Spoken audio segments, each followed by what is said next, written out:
Hello student, welcome to my class. Today I am going to take class 12 geography. The book name is India People and Economy. It is chapter 4 and the name of the chapter is Human Settlement. So let's proceed with this chapter. So in this chapter you are going to read about human settlement, the various types of human settlement. You are also going to read about the various types of towns and cities, the smart cities and so many things in this chapter. So first and foremost, let's start with the definition of human settlement. Whenever human make a houses to live and make it in a particular place, that is called human settlement. It can be of various types and various sizes. It can be a small hamlet or a small village, or it can be a big metropolitan city also. So on the basis of the residence where the people are living, on that basis the human settlement can be classified into two categories. One is rural settlement and another one is urban settlement. So let us see the difference between rural and urban settlement. The rural settlement is a settlement where the settlement is actually sparsely located, where the less houses are there in an area, which is actually a small settlement. Whereas the urban settlement are actually few in number in country, but they are large settlement. So many people, so many houses live in that particular area. In the rural settlement, most of the people do the agriculture activity or the various other primary activity. Whereas in the urban settlement, most of the people are engaged in secondary and tertiary activity. In the rural settlement, most of the needs of the people are satisfied through the land. Land only fulfill most of their needs because they are doing primary activity and most of the primary activities are related to the land. Whereas in the urban settlement, they do the processing of raw material, means they convert the raw material into the finished goods, and also they provide various kinds of services.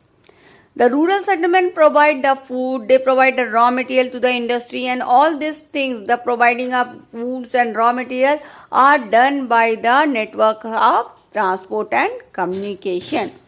Whereas in the urban settlement, they help you in the economic growth, they provide various kinds of finished goods, and they not only provide these finished goods to the urban area but also to the hinterland villages. Means all the nearby villages also get their finished goods, the final goods of the industry through this urban settlement.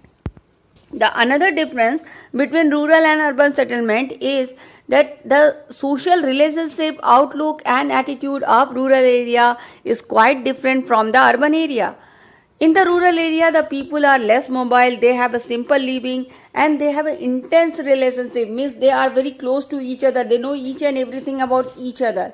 Whereas in the urban area, the life is very fast, very complex, and also they have a formal relationship with each other, means they don't interfere too much in each other's life, they don't know much about each other's life, they maintain actually a very formal relationship with their neighbors. So this was the difference between rural and urban settlement. Now let us read about the types of rural settlement. So on the basis of how much area is used and how the houses are interconnected with each other on the basis of distance. So on that basis the rural settlement can be classified in different category. But what type of rural settlement we will make is depend upon so many factors, like it depend upon the physical features, it depend upon the cultural and ethnic factor, and it also depend upon the security factor. Physical factors like land form, what type of land form is, whether it is plain area or the mountain area or the hilly area, what type of climate it have, what type of altitude it have, means at what height it is made, and what is the water available there. All these are the physical features. All this also decide the types of rural settlement. Suppose if the water is available only in one place, then all the people will see to it that they settle near the water bodies, and if it is available in many places, then they will settle anywhere. Alright, so this water availability is also deciding the settlement. Also, the cultural and ethnic factor decide the human settlement. For example, if the society is divided into caste and religion, then each caste and religion will make their group and they will settle in each and every, they will separate in different corners. In one corner, one caste people will settle. In another corner, the another caste people will make group and settle. So this social and cultural and ethnic factor is also deciding the types of settlement. Also the security factor is deciding the settlement, because suppose if in a place you have the problem of theft and robbery, then the people will prefer to settle together, so that if there is any problems of theft or robbery comes, they can help each other. Whereas if the problem of theft and robbery is not there in that place, then they can settle anywhere. Alright, they don't have to fear to settle together. Alright, so these factors are deciding the types of rural settlement. Now let us read what are the various types of rural settlement. It is of many types. We are going to read about them. First one is your clustered agglomerated or nucleated settlement. So what is this type of settlement? In this settlement, actually the living area where the houses are made is different from the field area where the agriculture is done. The field area or the pasture land or the grass land is different in different place, and the houses are in different places. Here the houses are clustered in a one place. They are made closely built near each other. And they can be in any shape. They can be in a rectangular shape, or they can be in a radial shape, or they can be in a linear shape. So they can have any shape. And most of this type of settlement are found in the fertile land of alluvial plain. It is also found in the northeastern state. Because of the security purpose, they make their houses together. Also in the Bundelkhand and Nagaland also they make houses together. Also in Rajasthan you have the water scarcity problem. So for the water security and to make the optimum best use of the water, they try to settle together in near the water bodies. So in these places you find the cluster settlement. So you can see it in the picture. The cluster settlement is also called nucleated settlement or nucleated pattern, which is shown in the right side of the screen. In the left side you are shown the dispersed settlement, but in the right hand side of your screen is your nucleated pattern, which is a cluster settlement. In the cluster settlement you can see that houses are built near to each other, whereas the dispersed settlement is quite opposite of nucleated pattern, where the houses are built far away from each other. So these are the settlement in the rural area. Now let us see about the second type of rural settlement, which is semi-cluster settlement or fragmented settlement. So what is semi-clustered or fragmented settlement? In this also you have a little sign of cluster settlement, but that cluster settlement is actually segregated, separated from each other. Here what happened? One or more section are living in the society. So one section make a group and stay in a place, and another sections are not allowed to live in that place. So they are forced to go to some other place and make their settlement. So what mostly happen, the section which is more powerful and having more power and more money or more status in the society, they settle down in the center of that area. And the other section which are actually in the lower strata or less powerful, having less money, they are not allowed to settle in the center of the area. So what they do, they make their houses in the outer flank, in the outer area of that area, the outer parts of that area. And this settlement is called semi-cluster settlement, which can be seen in Gujarat and Rajasthan parts. So you can see in this figure, in the center there are some houses which are clustered together, but some houses are scattered in the outer flanks, in the outer side of the place, because they were not allowed to settle along with those powerful people or the high the section which has the high strata in the society. So they were not allowed to settle there. So they settle their houses in the outer flank, and the powerful settle their houses in the middle of that settlement. So this is your semi-cluster settlement. Now let us see the third type of rural settlement, which is hamleted settlement. In the hamleted settlement, you have many units, many sections in the society, and every section is different from each other on the basis of social and ethnic factors.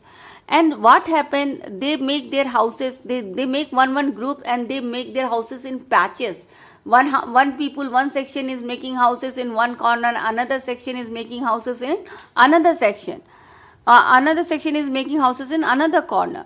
So it is called by various name in different places, like it is called Pana, Para, Pali, or Nagla, or Dhani, or some other names. Alright, this type of settlement you can see in the places of middle and lower Ganga plain, in the Chhattisgarh, and in the lower valley of Himalaya. So you can see the houses in the patches here.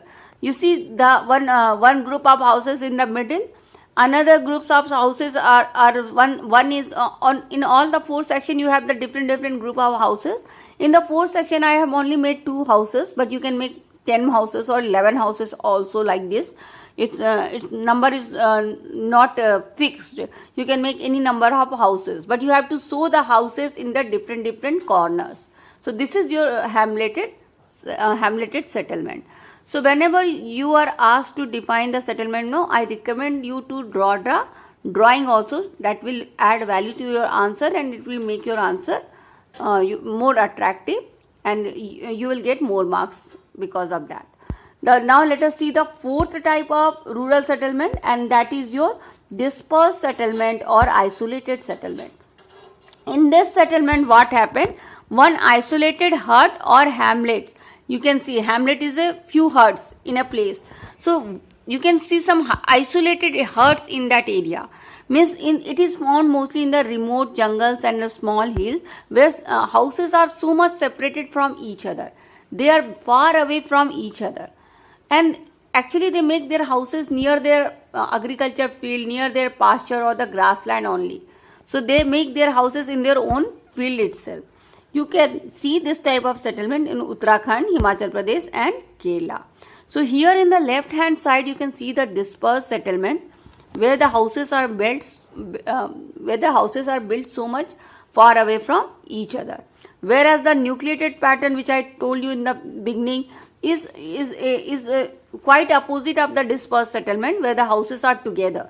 But in the dispersed settlement, which is shown in the left side of your corner, houses are far away from each other. So this was your types of rural settlement. Now let us read about the urban settlement. So this urban settlement, the towns and cities, is not new to India or any place. You can see this type of towns and cities in the past also. Even in the Indus Valley civilization time also, we had so many towns and cities.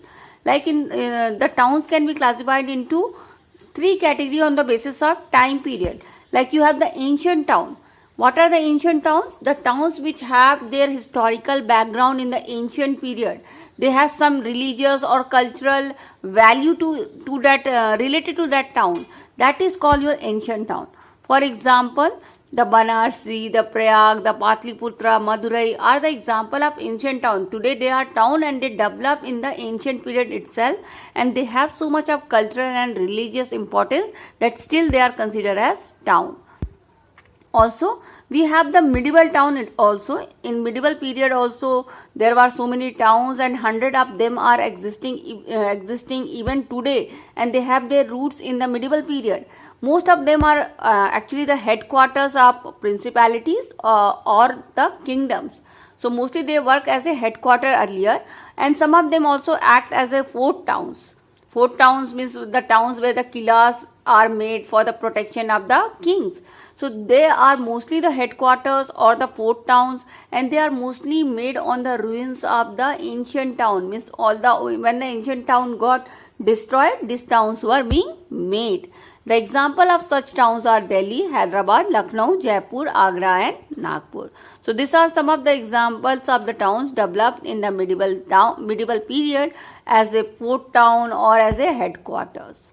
Now let us see the third category in this list, and that is your modern town. So this town actually developed during the British period, or when the European, many other, along with the British, many other European countries also came to India, like French, Portuguese, Dutch. All those people also came to India, and they came for the trading purpose. So in the coastal region is the region where near the sea. Alright, so in that region they developed so many towns, and that so because in the coastal region only you can develop the port which can help you in import and export facilities, right? So they developed this town mostly near the coastal region, like your Chennai town, Kolkata town, Mumbai towns. All these were developed during the British period itself. And they are also when this town came into existence, the earlier port towns were destroyed because they were ruined, because they lost their importance, because the new port towns came and the old port towns lost their importance. Like Machilipatnam was earlier port town which lost their importance because of the new modern port towns. So apart from these towns, there were some administrative towns also developed which help in administration. There was some hill town developed for the enjoying in the summer season, like it was like a summer resort. And some military towns developed for the military purpose. Some industrial town developed because of the development of industries like in Jamshedpur. So like this, some various other types of town also developed in the modern period, like administrative town, hill town, and your military town and industrial town. So this all town also developed in the modern period. Now let us see how the second phase or the second stage of town development or the urban settlement came in India. So all those three towns, they came in the first stage. Like the ancient town, the medieval town, and the modern town comes in the first stage of urban development or urban settlement of our country. In the second stage or the second phase of urban settlement in our country, it actually started after 1947 when we got the independence. Some administrative headquarters developed as a towns, like your Delhi, Chandigarh, Dispur, Lucknow, Hyderabad. All this developed as a capital city or the administrative town from where the administration was done. Apart from administrative towns, some industrial center also developed in our country after independence, like Durgapur, Vilai, Sindri, Barauni, etc. And some town also developed as a satellite town. Earlier they were the old towns and then they converted into satellite towns. What is satellite towns?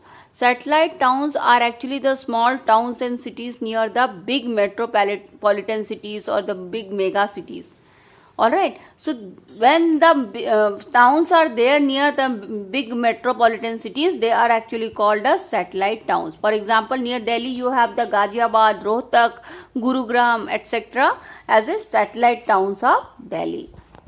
So this type of town development came in India. Many big and many small towns developed all over our country. Now let's see urbanization in India. So what is urbanization? Urbanization is actually the percentage of urban people in the total population. Alright, in the total population, how many people are living in urban area is called urbanization. And if you compare the data of 12th century with the data of 2011, you will find that the urban population has increased 11 times. And today the urban population is 31.16%. And this number is of course less compared to the developed country, but still we have seen lot of urbanization in near past. But in the last 20 years, this growth rate of urbanization has slowed down to some extent. Now let us classify the town on the basis of population. So the town can also be classified on the basis of population, and on the basis of population you can classify the town in 6 classes. So how they are classified in 6 classes? You can see it in this table. This table is given in your book also. On the basis of population, the towns are divided into class 1, class 2, class 3, class 4, class 5 and class 6, which is given in the first column. Then how they are divided? They are divided on the basis of population. So in the class 6 town, you have the population of less than 5,000. Whereas in the class 1 town, you have the population of more than 1 lakh or more than 1 lakh. And the third column is showing you how many class 1 towns we have, how many class 2 towns we have in India, all those, how many towns we are having, that number is given in the third column. And in the second column, the population of these towns are given. So this way, on the basis of population, you can divide the town into 6 categories. So whenever the population of a place is less than 1 million, that place is called small city. And when the population is between 1 million to 5 million, that is called your metropolitan city. And when the population is more than 5 million, then it is called mega city.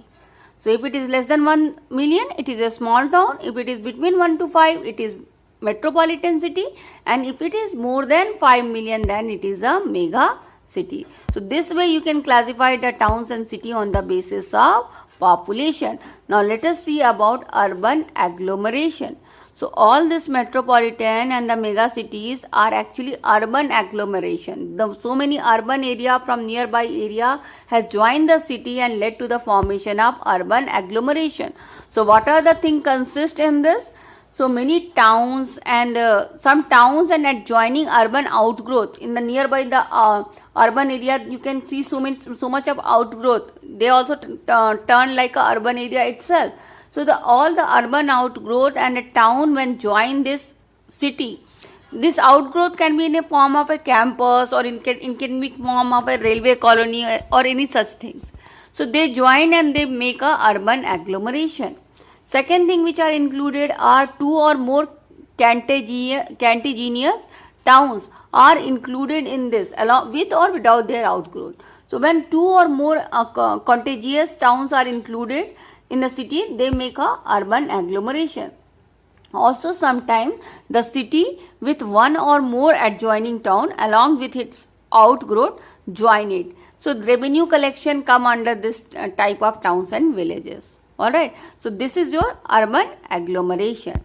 Now let us see how much percentage of population living in class 1 town. In the class 1 town, 60% of the urban population are actually living in class 1 town and 21% of them are living in the mega cities. Alright, in the mega city 21% of the urban population are living, and most of these mega cities are the 6 important mega cities of India are Mumbai, Delhi, Kolkata, Chennai, Bangalore and Hyderabad. So these are the major mega city of India, and the largest urban agglomeration in India is your Greater Mumbai, which has expanded to a big extent, and 18.4 million people are staying in this area. Now let us classify the town on the basis of their function. So you can classify the town on the basis of function. Also, town is not just a nodal place. It performs so many functions. Sometimes it performs multi-function. But which function is the most dominant function of that town? On that basis, the town is put into different category. So on the basis of function, the first town is your administrative town, which help in the administration of a place. Most of these towns are headquarters or the capital cities like your Delhi, Jaipur, Hyderabad, Lucknow, etc. And you also have the industrial town. Industrial towns are the types of towns which has developed more in the industrial field. So you have many industry in this area actually. So example of industrial town is your Hooghly, Bhilai, Salim, Coimbatore, Mumbai, Jamshedpur and Modinagar. So many industrial towns we have in India also. Another types of towns on the basis of functional classification is your transport city. Here the most of the port cities comes under the transport cities. So because the port cities help in the imports and export activities and importing and exporting or transporting the goods and passenger with their port cities. So it's an example of such port cities are your Kandla, Kochi and Visakhapatnam. Also sometimes these transport cities are the area which has become a transport hub for a place like your Agra, Dhulia, Mughalsarai, Itarsi, Katni. All this have developed into a transport hub, and that's why they are called as transport city. Now let us see the another functional classification of town, and that is your commercial town.